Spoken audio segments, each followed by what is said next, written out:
આજે જ્યારે સાંજે 7:15 વાગે શપથ ગ્રહણ સમારોહ યોજાવાનો છે તે પહેલા અત્યારે બેઠક શરૂ થઈ છે અને સૌથી મોટા સમાચાર મળી રહ્યા છે જેપી નડ્ડાને કેબિનેટમાં સ્થાન મળી શકે છે। ચિરાગ પાસવાનને પણ કેબિનેટમાં સ્થાન મળી શકે છે।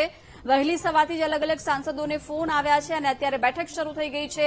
જેડીયુ અને ટીડીપીના પણ બે નેતાઓને સ્થાન મળી શકે છે મંત્રીમંડળમાં। આરએલડી નારને, જયંત ચૌધરીને, સીઆર પાટીલને પણ કેબિનેટમાં સ્થાન મળી શકે છે। આ નામ સામે આવી રહ્યા છે। મનસુખ માંડવિયાને પણ કેબિનેટમાં સ્થાન મળી શકે છે। મોદી કેબિનેટને લઈને આ સૌથી મોટા સમાચાર। ધીરે ધીરે ચિત્ર સ્પષ્ટ થઈ રહ્યું છે કે આખરે કયા નેતાઓને કેબિનેટમાં સ્થાન મળી શકે છે, કેમ કે અત્યારે બેઠકની પણ શરૂઆત થઈ ગઈ છે। ચિરાગ પાસવાનને પણ કેબિનેટમાં સ્થાન મળી શકે છે। જો કે આ વખતે એનડીએની ગઠબંધનવાળી સરકાર છે જેમાં બે મહત્વના સાથી પક્ષો છે, જેડીયુ અને ટીડીપી, એ બંનેમાંથી પણ બે નેતાઓને મહત્વનું સ્થાન કેબિનેટમાં આપવામાં આવી રહ્યું છે એવા સમાચાર છે। જો કે ગુજરાતની વાત કરીએ તો મનસુખ માંડવિયાને કેબિનેટમાં સ્થાન મળી શકે છે। પોરબંદરથી તેઓ સાંસદ બન્યા છે। જો કે ગુજરાતના મંત્રીઓની વાત કરીએ, સાંસદોની વાત કરીએ તો સીઆર પાટીલને મંત્રીમંડળમાં સ્થાન મળે એવી શક્યતા છે। બીજી તરફ ચિરાગ પાસવાનને પણ કેબિનેટમાં સ્થાન મળી શકે છે। પરંતુ સૌથી મહત્વપૂર્ણ બાબત એ છે, સૌની નજર એ હતી કે સહયોગી પક્ષો ટીડીપી અને જેડીયુના કયા નેતાઓને સ્થાન કેબિનેટમાં મળે છે અને કયા વિભાગ તેમને સોંપવામાં આવે છે। જો કે અત્યારે એક મહત્વના સમાચાર એ પણ છે કે મહત્વના જે ખાતાઓ છે, ગૃહ વિભાગ છે, રક્ષા વિભાગ છે અને નાણાં વિભાગ છે, એ બીજેપી પોતાની પાસે રાખશે એવા સમાચાર પણ છે। અત્યારે બેઠકની શરૂઆત થઈ ગઈ છે। સાંજે 7:15 વાગે 7:15 શપથ ગ્રહણ સમારોહની શરૂઆત થવાની છે અને તે પહેલા અલગ અલગ નેતાઓને ફોન કોલ્સ ગયા હતા અને તમામ લોકો આ બેઠકમાં હાજરી આપવા માટે પહોંચ્યા છે। અર્જુન મેઘવાલ અને પંકજ ચૌધરી પણ પીએમ આવાસ પહોંચ્યા છે। પીએમ આવાસ ખાતે અત્યારે બેઠકની શરૂઆત થઈ ગઈ છે। નિર્મલા સીતારમણ પણ આ બેઠકમાં હાજર છે। દિલ્હીથી ભાજપના સાંસદ હર્ષ મલ્હોત્રા પણ પીએમ આવાસ પહોંચ્યા છે। એટલે કે જે નેતાઓ ત્યાં પહોંચ્યા છે બેઠકમાં, શક્યતાઓ છે તમામને મંત્રીમંડળમાં સ્થાન મળી શકે છે। નિર્મલા સીતારમણ પણ પીએમ આવાસમાં હાજર છે। જો કે આ વખતે કોનું પત્તું કપાય છે અથવા કયા નેતાઓને કયો વિભાગ સોંપવામાં આવે છે એ સૌથી મહત્વની બાબત રહેવાની છે। ચિરાગ પાસવાન, મનોહરલાલ ખટ્ટર અને શિવરાજસિંહ ચૌહાણ પણ શપથ લેશે। શિવરાજસિંહ ચૌહાણે લગભગ 8 લાખથી વધુની લીડથી જીત મેળવી છે અને સાંસદ બન્યા છે, એટલે એમને મંત્રીમંડળમાં સ્થાન મળવાની શક્યતા સૌથી વધારે પ્રબળ પહેલેથી જ હતી। જો કે જેડીયુ અને ટીડીપીના પણ બે નેતાઓ શપથ લેશે।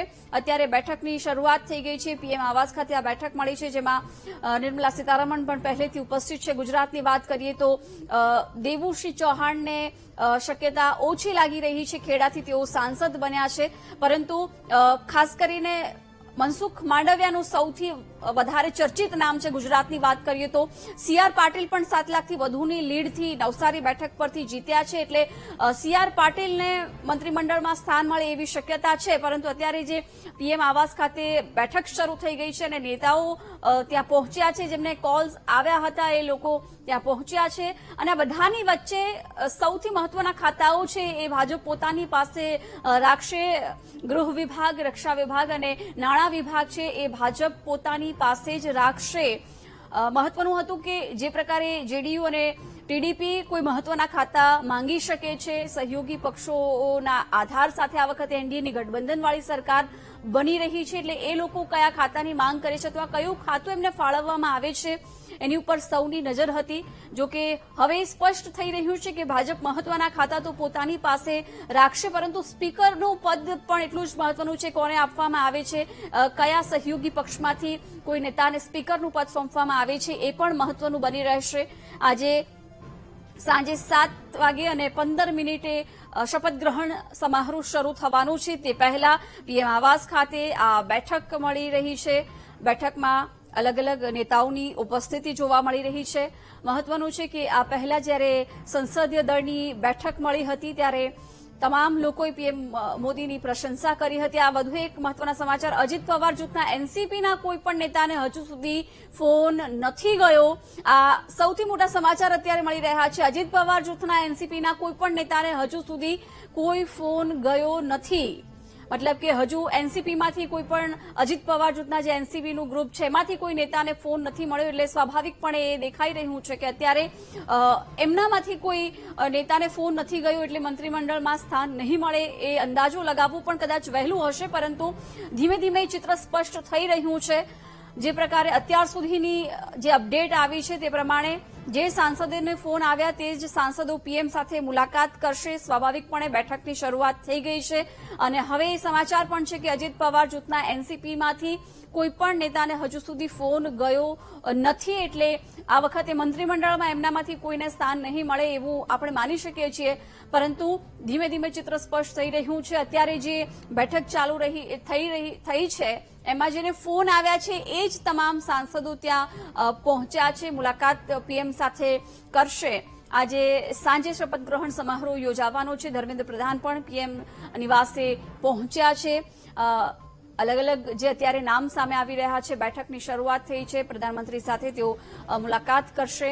મહત્વનું છે કે સતત ત્રીજી વખત નરેન્દ્ર મોદી પ્રધાનમંત્રી તરીકેના શપથ લેશે અને ચર્ચાઓ જોરશોરથી મંત્રીમંડળને લઈને થઈ રહી છે. સહયોગી પક્ષો છે, સાથી પક્ષોને કયા ખાતા સોંપવામાં આવશે એના પર નજર છે, પરંતુ એ સ્પષ્ટ છે કે જેડીયુ અને ટીડીપીમાંથી કોઈ બે સાંસદો મંત્રીમંડળમાં સ્થાન લઈ રહ્યા છે. ધર્મેન્દ્ર પ્રધાન પણ અત્યારે પીએમ નિવાસસ્થાને પહોંચ્યા છે.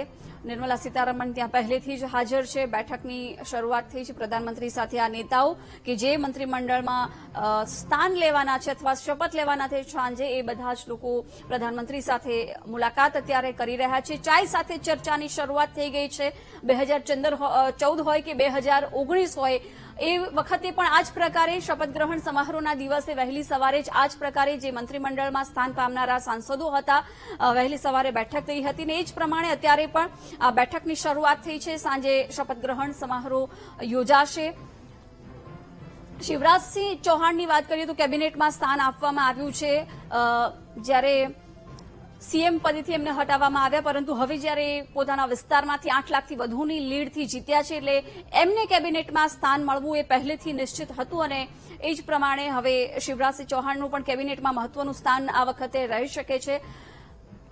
આ દ્રશ્યો મનોહરલાલ ખટ્ટર, રાવ ઇન્દ્રજીત, કૃષ્ણપાલ ગુર્જર પણ પીએમ આવાસ પહોંચ્યા છે. હરિયાણાથી 3 સાંસદ છે એ પીએમ આવાસ પહોંચ્યા છે, જેમાં મનોહરલાલ ખટ્ટર, રાવ ઇન્દ્રજીત અને કૃષ્ણપાલ ગુર્જર પીએમ આવાસ પહોંચ્યા છે. આ ત્રણેય નેતાઓ છે અત્યારે પીએમ આવાસ પહોંચ્યા છે પ્રધાનમંત્રી સાથે. એ સાંસદો જેમને ફોન ગયા છે એ બેઠક અત્યારે શરૂ થઈ છે. સાંજે શપથ લઈ શકે છે. સાંજે 7 કલાક અને 15 મિનિટ શપથ ગ્રહણ સમારોહની શરૂઆત થવાની છે. નરેન્દ્ર મોદી સતત ત્રીજી વખત પ્રધાનમંત્રી પદના શપથ લેશે. રાજકોટથી ચૂંટાયેલા પરસોત્તમ રૂપાલાને મંત્રીમંડળમાં સ્થાન મળવાનું નહિવત માનવામાં આવી રહ્યું છે, કેમ કે હજુ સુધી એમનું કોઈ નામ ચર્ચામાં નથી. મહત્વનું છે કે રાજકોટ લોકસભા બેઠક પર સારી એવી લીડથી પરસોત્તમ રૂપાલા જીત્યા છે. પરેશ ધાનાણીને આ બેઠક પરથી તેઓ હરાવીને સારી એવી લીડથી જીત્યા છે, પરંતુ એમને મંત્રીમંડળમાં આ વખતે સ્થાન મળે એવી શક્યતાઓ નહિવત છે. ગુજરાતની વાત કરીએ તો ગુજરાતમાં અત્યારે સૌથી પ્રબળ નામ હોય તો એ મનસુખ માંડવિયાનું ચર્ચાઈ રહ્યું છે. મનસુખ માંડવિયાને કેબિનેટમાં સ્થાન મળી શકે છે. સીઆર પાટીલના નામની પણ ચર્ચા થઈ રહી છે. સીઆર પાટીલને પણ કેબિનેટમાં સ્થાન મળી શકે છે. જો કે દેવુસિંહ ચૌહાણ પણ ખેડાથી જીત્યા છે, પરંતુ એમની પણ શક્યતાઓ અત્યારે ઓછી છે. વધુ એક મહત્વના સમાચાર, 11 મંત્રીઓને રિપીટ કરાય મોદી કેબિનેટમાં એવી શક્યતા છે. મોદી કેબિનેટમાં 11 મંત્રીઓને રિપીટ કરાય તેવી શક્યતા છે. હવે કયા મંત્રીઓને રિપીટ કરવામાં આવી રહ્યા છે એ જોવાનું રહેશે. જો કે અમુક નામો છે એ નિશ્ચિત માનવામાં આવી રહ્યા છે. અમિત શાહનું નામ નિશ્ચિત છે, બીજી તરફ રાજનાથસિંહનું નામ નિશ્ચિત છે. ગુજરાતની વાત કરીએ તો ગુજરાતમાંથી જો મનસુખ માંડવિયા અને 2 નેતાઓને સ્થાન આપવામાં આવે છે તો સીઆર પાટીલનું નામ હોઈ શકે છે. જો કે પરસોત્તમ રૂપાલાને સ્થાન મળે કેબિનેટમાં એવી શક્યતા આ વખતે નહિવત જોવા મળી રહી છે. 11 મંત્રીઓને રિપીટ કરવામાં આવશે એવા સમાચાર અત્યારે મળી રહ્યા છે. મહત્વનું છે કે બેઠકની શરૂઆત થઈ ગઈ છે અને જે નેતાઓને વહેલી સવારથી કોલ આવ્યા છે તમામ નેતાઓ પીએમ આવાસ પહોંચી રહ્યા છે. એ નેતાઓને પીએમઓમાંથી ફોન ગયો છે અને નેતાઓ છે, સાંસદો છે એ પીએમ આવાસ પહોંચી રહ્યા છે, જ્યાં પ્રધાનમંત્રી સાથે ચાય પર ચર્ચાની શરૂઆત મોદી કેબિનેટમાં 11 મંત્રીઓને રિપીટ કરાય તેવી શક્યતા છે. ગુજરાતની વાત કરીએ તો મનસુખ માંડવિયાનું નામ સૌથી વધારે ચર્ચિત અત્યારે છે. બીજી તરફ સી.આર. પાટીલને સ્થાન મળે એવી શક્યતાઓ, પરંતુ પરસોત્તમ રૂપાલાને સ્થાન મળે એવી શક્યતા અત્યારે નહિવત છે. દેવુસિંહને પણ સ્થાન મળે એવી શક્યતા નહિવત છે, કારણ કે આ વખતે ભારતીય જનતા પાર્ટી એકલા હાથે બહુમતીનો આંકડા સુધી નથી પહોંચી શકી. સાથી પક્ષોના સહયોગથી એનડીએની ગઠબંધનવાળી સરકાર આ વખતે બની રહી છે, એટલે સાથી પક્ષોમાંથી પણ સાંસદોને કેબિનેટ आंध्रा को डेवलप करना ही हमारा विजन रहा है. तेलुगु देशम पार्टी से चुनकर आए तो आंध्र प्रदेश, तेलंगाना, तेलुगु लोग जहां पे भी हैं उनके भलाई के लिए काम करने का एक निर्णय हम ले चुके हैं. तो उसके हिसाब से हमें अच्छा मैंडेट भी मिला है. अभी जो चुनाव हुए तो एनडीए की जीत आंध्रा में हुई है और देश में भी हुई है. तो केंद्र नरेंद्र मोदी के सहायता से आंध्रा को आगे बढ़ाना चाहते हैं. आप लोगों के द्वारा कुछ डिमांड भी है पोर्टफोलियो के लिए? अभी वैसे कोई डिमांड नहीं. हमारे रिलेशन इतना अच्छा मजबूत है अभी कि आपस में कोई प्रॉब्लम नहीं है, कोई टेंशन नहीं है. आपस में इतनी अच्छी तरह से डिस्कशन होने के बाद ही हम निर्णय लेके आगे बढ़ रहे हैं. उसी तरह से चलेगा. आप लोगों के पास बहुत खुश है क्योंकि ये बहुत दिन बाद हमें टीडीपी में केंद्र मंत्री फिर से बनने का एक मौका मिला है. और उसके आगे केंद्र जिस तरह से सपोर्ट करना चाहती है आंध्र प्रदेश को, उसमें भी बिना कोई रुकावट के साथ पूरी तरह से उनका मदद हमें मिल रहा है. तो बहुत खुश है. देखिए ये और गर्व की बात है कि आज तीसरी बार देश के प्रधानमंत्री के रूप में एक नया कीर्तिमान बनाते हुए मोदी जी शपथ ले रहे हैं. और देश की जनता को बधाई कि जिन्होंने मोदी जी के 10 साल के कार्यों को अप्रूवल देते हुए उन्हें अनुमोदन करते हुए तीसरी बार एनडीए को पूर्ण बहुमत देकर के अपना समर्थन और अनुमोदन देने का काम किया. हमारे लिए आज हर्ष का क्षण है, आनंद के पल है, पुलकित है, आनंदित है. माननीय प्रधानमंत्री जी आज तीसरी बार शपथ ले रहे हैं. ये विशेष बात, कई कीर्तिमान उन्होंने जीवन भर स्थापित किए. एक नया कीर्तिमान और जुड़ेगा आज, और देश के लिए, हम सब के लिए ये अच्छे पल है.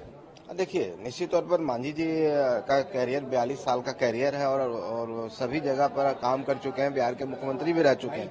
तो उनका एक अनुभव है, बड़ा सा अनुभव है, और अनुभव का लाभ मिलेगा, हम सबको मिलेगा.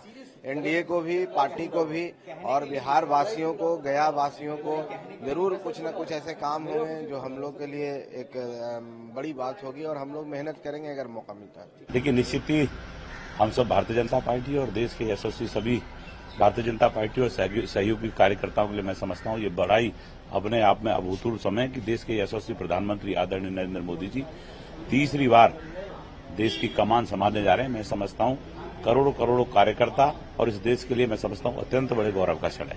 उत्तर प्रदेश में आपने प्रधानमंत्री काम किया, केंद्र में संभावना कोई फोन कॉल आया? देखिए, निश्चित ही मैं समझता हूँ कि कॉल मेरे पास नहीं आया, लेकिन मेरे लिए भी बहुत बड़े गौरव का क्षण है कि आदरणीय मोदी जी के कार्यकाल में मुझे भी एज ए सांसद सदस्य काम करने का सौभाग्य मिलेगा. મોદી કેબિનેટને લઈને સૌથી મોટા સમાચાર, જેપી નડ્ડાને કેબિનેટમાં સ્થાન મળી શકે છે. ચિરાગ પાસવાનને પણ કેબિનેટમાં સ્થાન મળી શકે છે. જો કે સહયોગી પક્ષો છે જેડીયુ અને ટીડીપીના 2 સાંસદ પણ મંત્રી બની શકે છે. આરેલીના જયંત ચૌધરીનું નામ પણ અત્યારે સૌથી વધારે ચર્ચિત છે. જો કે બેઠકની શરૂઆત થઈ ગઈ છે. જે લોકોને વહેલી સવારથી ફોન કોલ ગયા છે, તમામ લોકો પીએમ આવાસે પહોંચી રહ્યા છે. સૌથી વધારે નજર આ વખતે લોકોની રહેલી છે કે મંત્રીમંડળમાં કોને કયું સ્થાન મળે છે.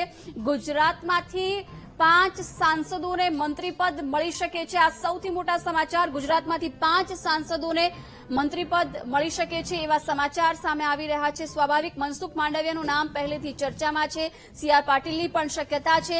જો કે હવે રૂપાલા અને દેવુસિંહને પણ કોઈ મંત્રીમંડળમાં સ્થાન મળે છે કે કેમ એની ઉપર પણ સૌથી વધારે નજર રહેલી છે. પણ આ સમાચાર અત્યારે મળી રહ્યા છે કે 5 સાંસદોને મંત્રીપદ મળે છે.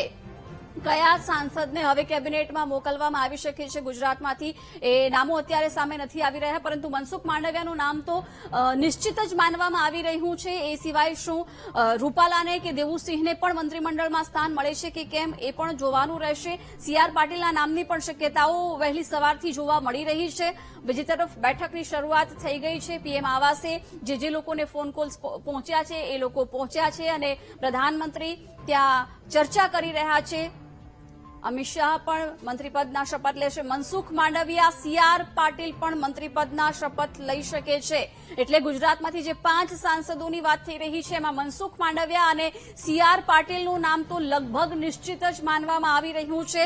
જો કે બાકીના કયા 3 સાંસદોને કેબિનેટમાં સ્થાન મળશે એની ઉપર ચર્ચા છે. અમિત શાહ, મનસુખ માંડવિયા અને CR પાટીલ આ 3 તો શપથ લેવાના જ છે, પરંતુ એ સિવાય શું રૂપાલા અને દેવુસિંહનું પણ નામ ચર્ચિત છે.